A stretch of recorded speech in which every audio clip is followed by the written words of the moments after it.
All right, let's dive in. We're about to talk about a true revolutionary, a guy whose name you probably don't know, but whose work you use it every single day.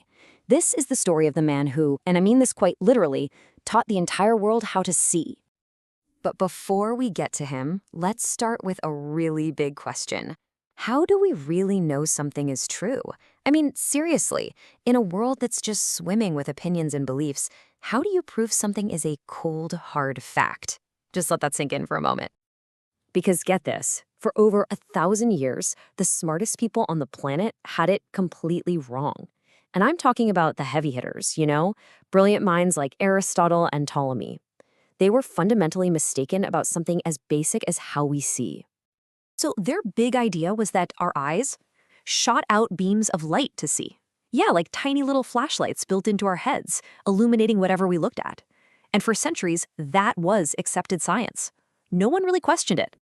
It was just the way things were, an idea that nobody really challenged for hundreds and hundreds of years. Until one man, right in the middle of the Islamic Golden Age, stood up and had the courage to say, wait a minute, prove it. And that man's name was Ibn al-Haytham. He was born in Basra, which is in modern-day Iraq, way back in 965 CE. Now you gotta understand, he was living right at the heart of the Islamic Golden Age, a time of just incredible scientific and cultural discovery. And really, his entire philosophy, his whole way of thinking, is summed up perfectly in his own words. He believed that the real search for truth isn't about just, memorizing what the ancients wrote. It's about doubting, even doubting your own opinions and questioning what you learn. Now, for his time, this was a totally radical way to think. And that radical way of thinking, it led him to invent something we just completely take for granted today, the scientific method. It's a system for finding out what's true that isn't based on who's the most famous or who has the most authority. Nope. It's based on evidence, cold, hard proof. He boiled it all down to this really simple but incredibly powerful process. Step 1, question everything. Challenge the accepted ideas. Step 2, test it. Go out and design an actual experiment. And step 3, prove it. And you'll only trust results that you can get over and over again. This, right here, was the birth of modern science as we know it. Okay, so he's got this revolutionary new method. What's he going to do with it? Well, he aimed it right at the biggest scientific mystery of his day, the true nature of light and vision. So here it is, the big showdown. In one corner, you've got the 1,000-year-old theory. Our eyes shoot out light beams. And in the other corner, you have Ibn al-Haytham's idea that light actually travels from an object into our eyes. All he had to do now was prove it. And prove it, he did. The man basically became the world's first true experimental physicist. He built these dark rooms, the very first cameras, really, called camera obscura, to demonstrate how light could project an image. He used candles and mirrors and lenses, and he just carefully recorded everything he saw, proving beyond a doubt that light travels in straight lines into the eye. But his journey was anything but easy. I mean, at one point, to get out of a tough spot with a powerful ruler in Egypt, he had to pretend he was insane. Can you imagine? They put him under house arrest for 10 years. But did that stop him? Not a chance. He used all that time in isolation to do some of his most important work, writing and experimenting in total secrecy. That's dedication.